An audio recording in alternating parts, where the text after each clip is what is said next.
the most powerful warriors in history, never had to raise a sword. They didn't need to, because they had discovered something far more dangerous than any weapon ever forged. They had mastered themselves. Stay with me for the next few minutes, because what you're about to hear could completely change how you respond to every enemy, every rival, every person who's ever tried to break you. Welcome back to Wisdom of the Stoics, the channel where ancient philosophy meets the battles of modern life. If you're new here, welcome. You found this channel for a reason, and if you've been here before, you already know that what we talk about here isn't theory, it's armor. Now, let's talk about enemies. We all have them. Maybe it's a co-worker who takes credit for your work. Maybe it's a person from your past who betrayed your trust. Maybe it's someone who spread lies about you, who laughed at your failures, who tried to dim your light. And if you're being honest right now, because somewhere in the back of your mind, you want them to suffer, you want justice, you want to win. I understand that completely. But here's what the Stoics understood 2,000 years ago, and what most people today still haven't figured out. Fighting your enemy on their terms is how you lose. Today we're going to talk about 7 ways, rooted in Stoic philosophy, to destroy your enemy without ever throwing a single punch, without stooping to their level, without losing a single ounce of your dignity. And by the end of this video, you're going to see that the greatest revenge isn't what you do to them. It's what you become without them. Let's begin. Way number 1, master your mind, master the battlefield. Marcus Aurelius, Emperor of Rome, commander of armies, and one of the greatest Stoic philosophers who ever lived, once wrote, "You have power over your mind, not outside events. Realize this, and you will find strength." Think about what that means for a second. Most people, when they have an enemy, spend enormous amounts of energy thinking about that person, replaying conversations, imagining arguments, rehearsing what they should have said, what they will say next time. And meanwhile, that enemy, they're sleeping just fine. This is the first trap your enemy sets for you, and most people walk right into it. Every second you spend consumed by hatred, anger, and resentment is a second they have won without doing anything, without even being in the room. The Stoics called this giving away your hegemonikon, your ruling faculty, your mind, your inner command center. When you react emotionally, when you lose sleep, when you obsess, you have handed your most powerful weapon directly to your opponent. So here's the first way to destroy your enemy. Take back your mind. Epictetus, a former slave who became one of history's most celebrated philosophers, taught that the only true freedom is the freedom of your own thinking. His master literally tortured him, and yet Epictetus remained unbroken, because no one could reach inside his mind. Now think about your enemy. What are they doing right now? Whatever it is, they are not winning inside your mind unless you let them. Practical Stoic exercise. The next time you feel rage or obsession rising around your enemy, pause. Name it. Say to yourself, this reaction is a choice, and I choose differently. That pause, that space between stimulus and response, is where your power lives. Your enemy cannot destroy what they cannot reach. Master your mind first. Everything else follows. Way number 2, use silence as your deadliest weapon. Let me ask you something. When someone attacks you, publicly, personally, professionally, what's the instinct? To respond, to defend yourself, to prove them wrong, to match their energy. And I'll tell you exactly what happens when you do that. You validate them. You elevate them. You make them matter. The Stoics had a concept called strategic withdrawal. It wasn't cowardice. It was calculation. Zeno of Citium, the founder of Stoicism, was once publicly insulted at a banquet by a man trying to humiliate him. Everyone waited to see what Zeno would do. He said nothing. He simply continued eating, calmly, completely unbothered. Later, someone asked him, "Why didn't you respond?" And Zeno said, "Because a fool deserves no audience." Think about how powerful that is. When you respond to every insult, every provocation, every petty attack, you are showing your enemy exactly where your buttons are. You are giving them a map to your vulnerabilities. But when you respond with silence, with calm, with indifference, you become unreadable, unapproachable. And to your enemy, you become terrifying. Because silence, to a person who craves your reaction, is the ultimate punishment. They attacked you to feel powerful, to get a rise out of you, to watch you squirm. Your silence robs them of all of it. Marcus Aurelius wrote, "If someone is able to show me that what I think or do is not right, I will happily change. But if none can do so, what is the point of reaction?" The most elite response to provocation is often no response at all. Now, I want to be clear. Silence doesn't mean weakness. It doesn't mean you're accepting what they did. It means you are choosing where your energy goes. And it's not going towards someone who hasn't earned it. Your silence isn't emptiness. It's strategy. Use it. Way number 3, become so successful that revenge becomes irrelevant. Now we get to one of the most satisfying of all 7, and the one that most people miss entirely. The Stoics believed deeply in something they called eudaimonia, human flourishing. Becoming the absolute best version of yourself. Not for applause, not for revenge, but because excellence is its own reward. But here's the beautiful side effect. Nothing destroys an enemy more completely than your visible, undeniable success. Think about it. The person who doubted you, who laughed at your dreams, who whispered behind your back that you would never make it, what hurts them more? You screaming at them? Exposing them? Getting into public arguments? Or you becoming exactly what they said you couldn't be? There's an old saying, often misattributed but deeply Stoic in spirit. The best revenge is a life well lived. The Stoics didn't frame it as revenge. Exactly, because the truly wise person doesn't need revenge.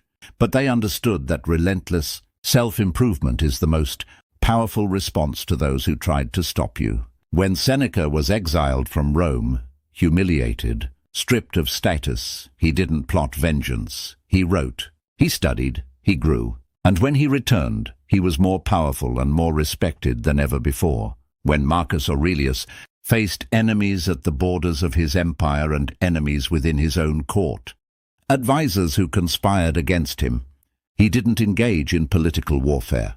He governed better. He led harder. He served more completely. His excellence was his answer. Here is the Stoic challenge I want to give you right now. Instead of spending one more hour thinking about your enemy, spend that hour investing in yourself. Read the book. Start the project. Build the skill. Make the phone call you've been putting off. Every time you choose growth over grievance, you take one more step away from them and one more step toward the person they were afraid you'd become. And trust me, there is no sweeter sound in the world than the silence of someone who doubted you. Watching you succeed, let that fuel you. Way number 4, refuse to become what you hate. This one is the hardest, and I'll be honest with you, it's the one most people fail. Because when someone hurts you badly enough, there is a pull, a deep, almost gravitational pull, to hurt them back in exactly the same way. If they lied about you, you want to lie about them. If they betrayed you, you want to expose every secret they ever trusted you with. If they played dirty, you want to get dirty too. And in the short term, it might even feel good. But here's what the Stoics saw with terrifying clarity. The moment you become what you hate, your enemy has won their greatest victory. They didn't just hurt you. They changed you. They reached inside you and rewired something. Marcus Aurelius wrote in his Meditations, "The best revenge is to not be like your enemy." Read that again. The best revenge is to not be like your enemy. Not to beat them, not to expose them, not to make them pay, but to refuse, completely and consciously, to become them. I want to tell you a story. There was a young Roman soldier under Marcus Aurelius, not historical record, but a parable that captures the principle perfectly. This soldier had a commander who publicly humiliated him in front of his fellow troops, accused him falsely of cowardice, had him stripped of honors he had legitimately earned. The soldier had two choices. He could plot against the commander, spread rumors, sabotage him in the field, or he could continue being the soldier he knew himself to be. He chose the second path. He fought harder. He served with more honor. He became so visibly courageous that even the commander's allies began to distance themselves from the lie. In time, the truth emerged, and the commander's own character, his pettiness, his insecurity, His dishonesty became undeniable to everyone around him. The soldier didn't have to do anything. His character was the weapon. This is Stoic combat at its highest level. You don't fight people with their own weapons. You fight them with the one thing they can never copy, your integrity. Because character is built slowly over years in thousands of small decisions. And it cannot be faked. Not forever. Your enemy can imitate your words. They can steal your ideas. They can take credit for your work. But they cannot steal who you are. Guard that above everything else. Way number 5. Understand them better than they understand themselves. Sun Tzu said, "Know your enemy and know yourself, and you will not be imperiled in 100 battles." Now, Sun Tzu wasn't a Stoic, but this principle cuts right to the heart of Stoic thought. The Stoics were obsessed with understanding human nature, including the worst parts of it. Not to excuse bad behavior, not to rationalize cruelty, but to be prepared. And here is something that most people who have enemies completely miss. Your enemy is not a monster. They are a frightened, wounded, limited human being, acting from their pain, their insecurity and their fear. I know that's hard to hear when someone has genuinely hurt you. But stay with me. Marcus Aurelius would often pause before responding to adversaries and ask himself, what is driving this person? What fear is underneath this aggression? What wound is behind this behavior? Not to feel sorry for them, not to excuse them, but to understand the pattern, to see the move before it's made. Because here's the truth about almost every enemy you'll ever have. They are predictable. The colleague who undermines you is afraid you'll outshine them. The family member who criticizes you is afraid of their own failures. The friend who betrayed you was acting from their own deep insecurity. When you understand why people do what they do, you stop being shocked by it. And when you stop being shocked, you stop being reactive. And when you stop being reactive, you become strategic. The Stoic practice here is called negative visualization applied outward. Instead of being caught off guard when people disappoint you, you prepare yourself mentally. You say, people are capable of this. This is human nature at its weakest expression. I will not be surprised, and I will not be destroyed by what I already understand. Epictetus taught, seek not that the things which happen should happen as you wish, but wish the things which happen to be as they are, and you will have a tranquil flow of life. Your enemy will behave like your enemy. That is their nature. Your job is not to change them. Your job is to understand them deeply enough that they can never catch you completely off guard. Know the game, know the players, and then play better. Way number 6, forgive them, not for their sake, but for yours. I know what you're thinking. Forgiveness? That's what you're calling destroying my enemy? Stick with me, because this might be the most counterintuitive and most powerful idea in this entire video. And if you've been watching until this point, you already know. The Stoics were never about passive suffering. They were about active mastery. So let me reframe forgiveness for you the Stoic way. Forgiveness is not saying what they did was okay, reconciling with someone who hurt you, forgetting what happened, making yourself vulnerable again. Stoic forgiveness is something completely different. It is the act of cutting the chain. Think of resentment as a chain. Every time you replay that hurt, rehearse that anger, dwell on what they did, you are chained to that person. You are dragging them everywhere with you, into your sleep, into your work, into your relationships, into your best moments. Resentment is a prison that you build for your enemy and then live in yourself. Seneca wrote, resentment is like drinking poison and waiting for the other person to die. The Stoics understood that carrying hatred is a form of self-harm. It corrupts the very mind and soul you've worked so hard to master.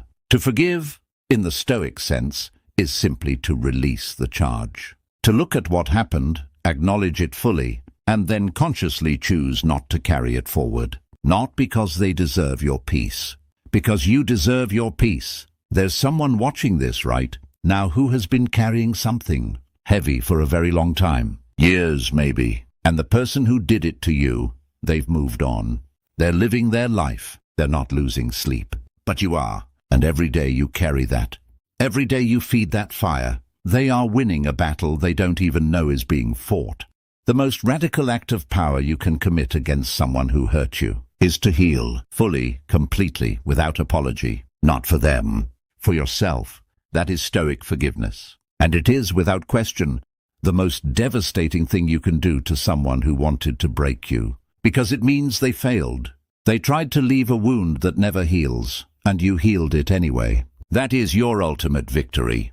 Way number 7. Become indifferent to their existence. We've come to the final and most devastating of all 7 ways. Not hatred, not anger, not even forgiveness exactly. Indifference. The Stoics considered apatheia, freedom from violent passions, unshakable calm, to be the highest human achievement. Not the cold indifference of someone who has given up, but the serene, powerful indifference of someone who has risen above. Think about what truly bothers an enemy more than anything else. Not your anger.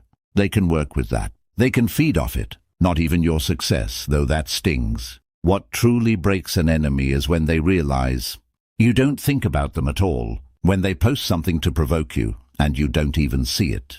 When they spread a rumor, and it doesn't reach you because you've moved so far beyond that world. When you run into them, and you greet them warmly, not because you've forgotten, not because you've forgiven in the everyday sense, but because they simply don't have the power to disturb your peace anymore. That is the look on a person's face that haunts every enemy. The realization that you have become unreachable. Marcus Aurelius governed the most powerful empire in the known world.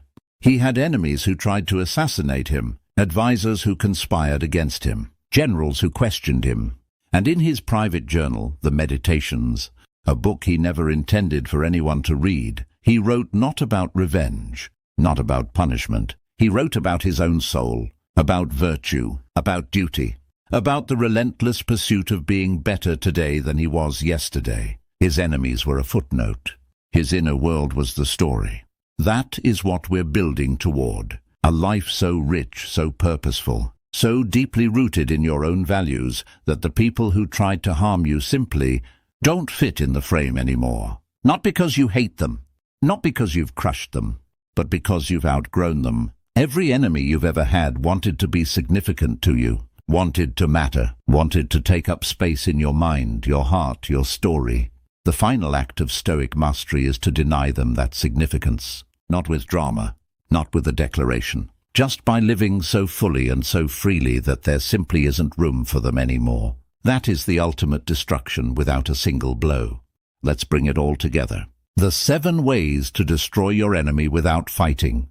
Through the lens of Stoic wisdom. 1. Master your mind. Take back your attention. Refuse to hand your inner world to anyone who hasn't earned it. 2. Use silence as your weapon. Your lack of reaction is the most powerful response you can give. 3. Become so successful that revenge becomes irrelevant. Let your growth be your answer. 4. Refuse to become what you hate. Your character is your strongest weapon. Guard it absolutely. 5. Understand your enemy better than they understand themselves. See the pattern. Anticipate the move. Never be caught off guard. 6. Forgive, not for them, but for yourself. Cut the chain. Claim your peace. Deny them the wound they wanted to leave. 7. Become indifferent to their existence. Rise so far that there's no room in your life for their relevance. The ancient Stoics didn't promise an easy life.